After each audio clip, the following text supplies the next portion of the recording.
नमस्कार साथियों। आज के वीडियो में हम भारत सरकार की प्रमुख 2023 की योजनाएं देखेंगे। जो भारत सरकार ने 2023 में योजनाएं, ऑपरेशन, अभियान चलाए हैं वो इस वीडियो में हम आज कंप्लीट देखेंगे। तो वीडियो को पूरा ज़रूर देखना। तो बढ़ते हैं आज के अपने वीडियो की ओर। तो हम भारत की महत्वपूर्ण योजनाओं में पहली योजना देखेंगे, अमृत धरोहर योजना। कौन सी है? अमृत धरोहर योजना किसके लिए शुरू की गई थी? तो शहरों में आर्द्र भूमि का उपयोग करने के लिए। शहरों में आर्द्र भूमि का अधिकतम उपयोग हो और जैव विविधता में सुधार हो। किसमें? जैव विविधता में। इसके लिए अमृत धरोहर योजना की शुरुआत की गई थी। अगली योजना देखते हैं, वाइब्रेट विलेज प्रोग्राम। कौन सी है? वाइब्रेट विलेज प्रोग्राम किसने शुरू की गई थी? तो ये हुई थी 14 मार्च 2023 को केंद्र सरकार द्वारा। कब? 14 मार्च 2023 को। कितने राज्यों में शुरू हुई थी? तो 4 राज्यों में शुरू हुई थी, हिमाचल प्रदेश, सिक्किम, उत्तराखंड और अरुणाचल प्रदेश। ये 4 तो राज्य थे। इसके अलावा एक केंद्र शासित प्रदेश था। कौन सा था? केंद्र शासित प्रदेश लद्दाख। इसे आप अच्छे से याद रखना। केंद्र शासित प्रदेश का नाम अच्छे से याद रखना, लद्दाख, जहाँ वाइब्रेट विलेज प्रोग्राम की शुरुआत हुई थी। इसका उद्देश्य क्या था? तो इसका उद्देश्य था सीमावर्ती गांवों में रहने वाले लोगों के जीवन में सुधार करना। कहाँ पे सुधार करना? जीवन में। इन गांवों के लोगों को सड़क कनेक्टिविटी, पेयजल, सौर ऊर्जा, पवन ऊर्जा सहित बिजली, मोबाइल, इंटरनेट, पर्यटन, बहुउद्देशीय केंद्र, स्वास्थ्य बुनियादी ढांचे, स्वास्थ्य कल्याण केंद्रों से जोड़ना इसका उद्देश्य था। किन किन से? तो आप इन्हें अच्छे से याद कर लेना और लिख लेना। अगली योजना देखते हैं, मिष्टी योजना। कौन सी है? मिष्टी योजना। इस योजना को समुद्र तट पर मैंग्रोव वन को बढ़ावा देने के लिए। किसके लिए? मैंग्रोव वन को बढ़ावा देने के लिए। कौन सी भूमि पर? तो लवणीय भूमि पर। याद रखना, मिष्टी योजना, मैंग्रोव वन, लवणीय भूमि। एक ही लाइन में तीनों याद हो जाने चाहिए आपको कि मिष्टी योजना का उद्देश्य क्या था। तो इसका उद्देश्य था मैंग्रोव वन को बढ़ावा देने के लिए। कौन सी भूमि पर? तो लवणीय भूमि पर। अगली योजना देखते हैं, पीएम मित्र योजना। कौन सी योजना? पीएम मित्र योजना। तो इसका उद्देश्य क्या था? इसका उद्देश्य था 7 इंटीग्रेट टेक्सटाइल पार्क का निर्माण करना, जहाँ पे कपड़ों का मैन्युफैक्चरिंग किया जाएगा। किसका? कपड़ों का। तो आगे देखते हैं हम भारत द्वारा चलाए गए महत्वपूर्ण ऑपरेशन कि भारत सरकार ने कौन कौन से ऑपरेशन 2023 में चलाए थे। तो पहला है ऑपरेशन कावेरी। कौन सा है? ऑपरेशन कावेरी। किसके लिए चलाया था? तो सूडान में छिड़े गृह युद्ध से प्रभावित भारतीयों को बाहर निकालने के लिए। कहाँ से? तो सूडान से। इस ऑपरेशन में भारत से कौन सा वायुयान या कौन सा जहाज भेजा था? ये सवाल बने तो वायुयान तो रखना याद C-130 और जहाज रखना INS सुमेधा। ये दोनों भेजे थे। अगर पूछे ऑपरेशन गंगा, कौन सा? ऑपरेशन गंगा। तो रूस यूक्रेन में फंसे लोगों को, कहाँ पे? यूक्रेन में फंसे भारतीयों को निकालने के लिए ऑपरेशन गंगा चलाया था। ये ऑपरेशन रूस और यूक्रेन के मध्य जो युद्ध चल रहा है और अभी भी चल रहा है, तो यूक्रेन में फंसे भारतीयों के लिए ऑपरेशन गंगा चलाया था। आगे है ऑपरेशन करुणा। कौन सा है? ऑपरेशन करुणा। कब चलाया था? मई 2023 में। कहाँ पे? तो म्यांमार में। क्यों? तो मोरवा चक्रवात के लिए। किसके लिए? मोरवा चक्रवात के लिए। अगर सवाल ऐसा बने, ये सवाल बन सकता है, आप इसे नोट करके रखना कि मोरवा चक्रवात कहाँ पे आया था। तो ये आया था म्यांमार में। और भारत ने कौन सा ऑपरेशन चलाया था? तो ऑपरेशन करुणा। अगली योजना है पीएम प्रमाण योजना। कौन सी है? पीएम प्रमाण योजना। इसका उद्देश्य क्या था? तो इसका उद्देश्य था रासायनिक खाद का इस्तेमाल कम हो। कौन सी खाद का? रासायनिक खाद का। और जैविक खेती को बढ़ावा मिले, वैकल्पिक खेती को बढ़ावा मिले। वैकल्पिक उर्वरकों, खाद को, इसको बढ़ावा देने के लिए पीएम परमाण योजना की शुरुआत की थी। अगली योजना देखते हैं, संगठन में समृद्धि। कौन सी है?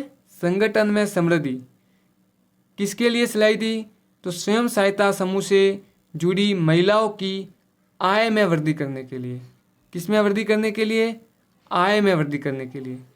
सालाना आय 1,00,000 रुपये की जाएगी। कितनी?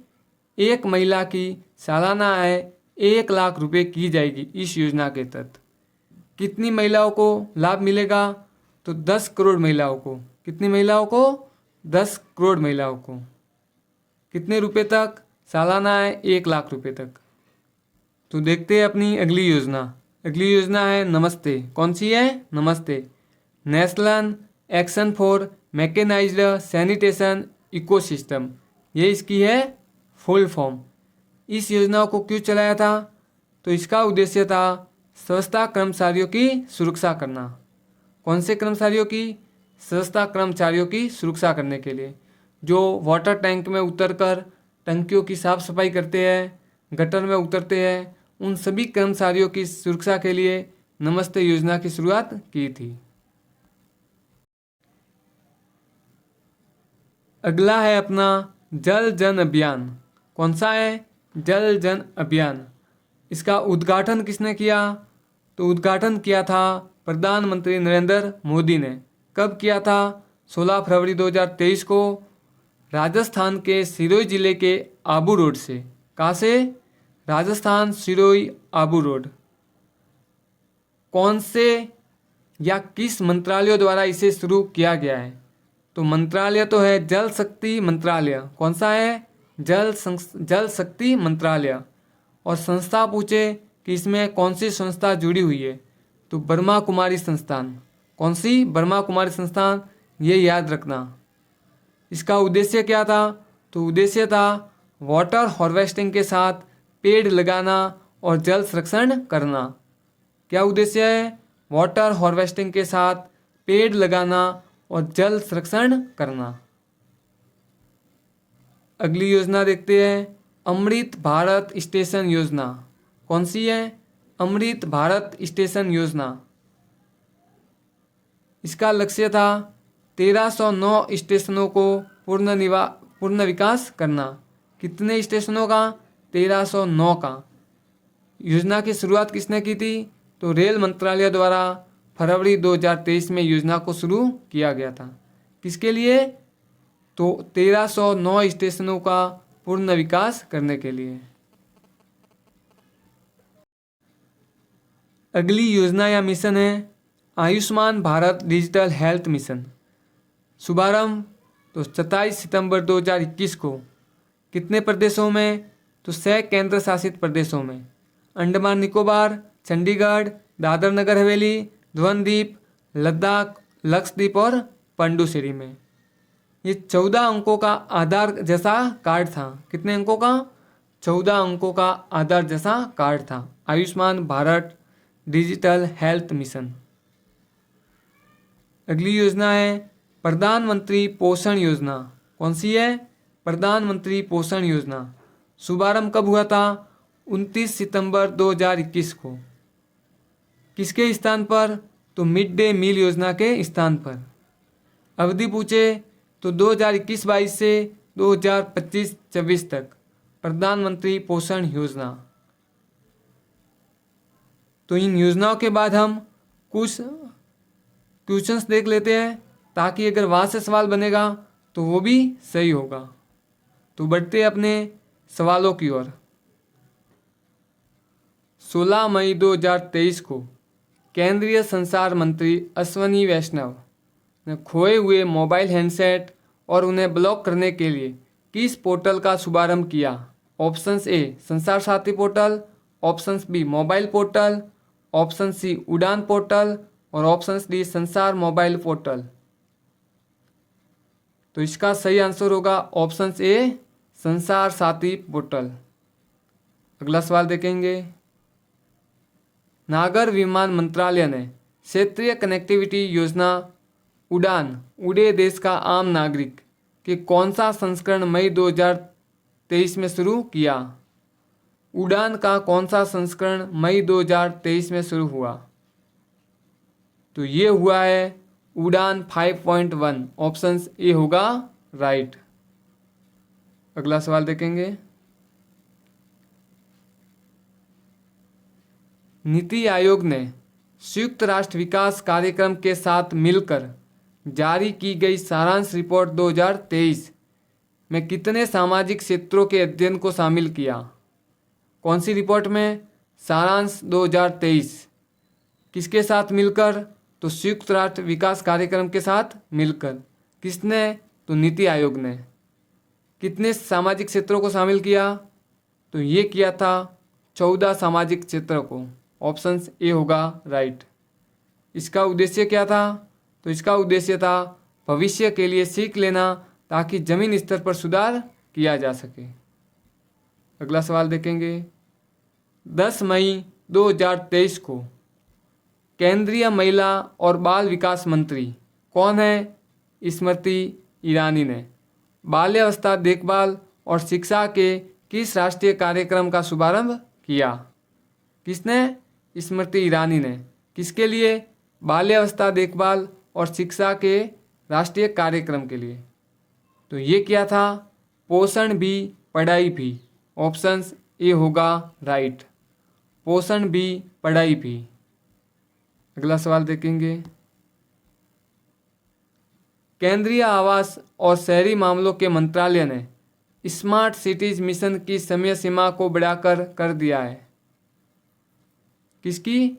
स्मार्ट सिटीज मिशन की समय सीमा कितनी बढ़ाई है? तो ये बढ़ाई है जून 2024 तक। ऑप्शन ए होगा राइट। अगला सवाल देखेंगे, केंद्र सरकार द्वारा तैयार की गई आर्टिफिशियल एजेंसी के लिए आर्टिफिशियल इंटेलिजेंस के लिए भारतीय चैटबॉट के प्रोजेक्ट को क्या नाम दिया? कौन से प्रोजेक्ट को? तो भारतीय चैटबॉट के प्रोजेक्ट। तो इसका नाम दिया है इंडिया AI। ऑप्शन ए होगा राइट।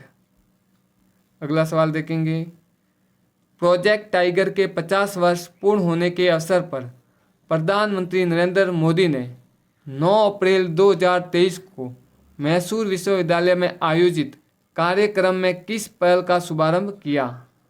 कहाँ पे? मैसूर विश्वविद्यालय में। तो ये क्या था? International Big Cat Alliance. Option A होगा right. International Big Cat Alliance का। अगला सवाल देखेंगे,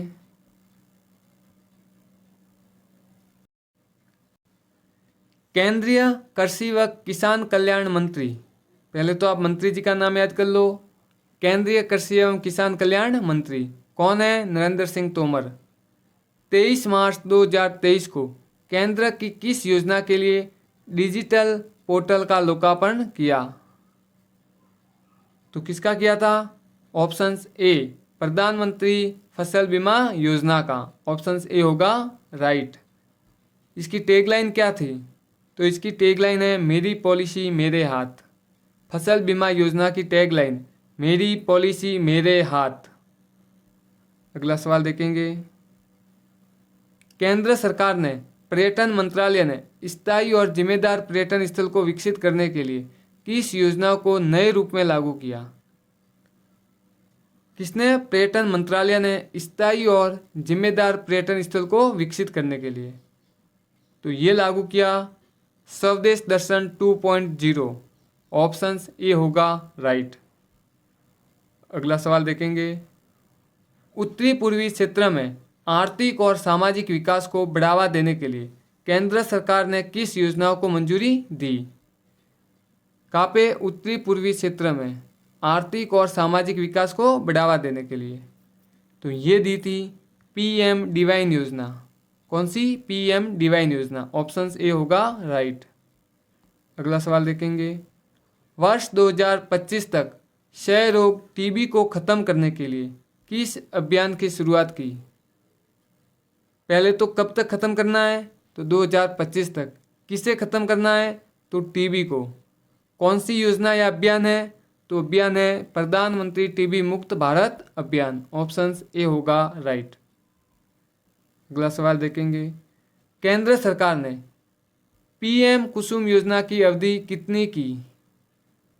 इसकी पीएम कुसुम योजना, तो इसकी अवधि बढ़ाई है मार्च 2024 तक। ऑप्शन ए होगा राइट। अगला सवाल देखेंगे। शिक्षा क्षेत्र में आधुनिक तकनीक को बढ़ावा देने के लिए, कौन सी आधुनिक तकनीकों को बढ़ावा देने के लिए और उच्च गुणवत्ता वाली शिक्षा प्रदान करने के लिए किस योजना की शुरुआत की? तो आधुनिक तकनीकी को बढ़ावा देने और उच्च गुणवत्ता वाली शिक्षा प्रदान करने के लिए पीएम श्री स्कूल योजना की शुरुआत की। कौन सी योजना की? पीएम श्री स्कूल योजना। अगला सवाल देखेंगे। अप्रैल 2022 में प्रधानमंत्री स्टील वेंडर्स आत्मनिर्भर निधि, कौन सी निधि? पीएम स्वनिधि। प्रधानमंत्री स्टील वेंडर्स आत्मनिर्भर निधि योजना की अवधि कितने बढ़ा दी? तो ये बढ़ाई है दिसंबर 2024 तक। ऑप्शन ए होगा राइट। अगला सवाल है। भारत और यूएई द्वारा किस शहर में स्किल इंडिया इंटरनेशनल सेंटर की स्थापना की जाएगी? पहले तो याद रखो किनके द्वारा? तो भारत और यूएई द्वारा। किसकी स्थापना की जाएगी? तो स्किल इंडिया इंटरनेशनल सेंटर की। कहाँ पे की जाएगी? तो ये की जाएगी वाराणसी में। ऑप्शन ए होगा राइट। अगला सवाल देखेंगे। 15 दिसंबर 2022 को भारत के किस प्रोजेक्ट को संयुक्त राष्ट्र पर्यावरण कार्यक्रम ने दुनिया के 10 प्रमुख प्रयासों में शामिल किया? तो ये शामिल किया था नमामि में गंगे प्रोजेक्ट। ऑप्शन ए होगा राइट। अगला सवाल देखेंगे। भारत रूस संयुक्त उद्यम, कौन? भारत रूस संयुक्त उद्यम द्वारा भारत के किस शहर में AK-203 असॉल्ट राइफल का निर्माण किया जाएगा? कौन सी राइफल का? AK-203 assault rifle. तो इसका सही आंसर होगा ऑप्शन ए अमेठी में। कहाँ पे? अमेठी में। अगला सवाल देखेंगे। हाल ही में एशिया की सबसे बड़ी ग्रीनफील्ड हेलीकॉप्टर फैक्ट्री कहाँ स्थापित हुई? कौन सी? तो ग्रीनफील्ड हेलीकॉप्टर फैक्ट्री, एशिया की सबसे बड़ी ग्रीनफील्ड हेलीकॉप्टर फैक्ट्री, तो ये स्थापित हुई थी तुमकुर कर्नाटक में। ऑप्शन ए होगा राइट, तुमकुर कर्नाटक। आगे हम एक योजना देखते हैं, पीएम गति शक्ति योजना। कौन सी? पीएम गति शक्ति योजना कब लॉन्च हुई थी? 13 अक्टूबर 2021 में। देश के समग्र और एकीकृत बुनियादी ढांचा का विकास करना। साथियों, अगर आज का वीडियो आपको अच्छा लगा हो तो प्लीज़ वीडियो को लाइक कर लो और एक प्यारा सा कमेंट कर लो। धन्यवाद।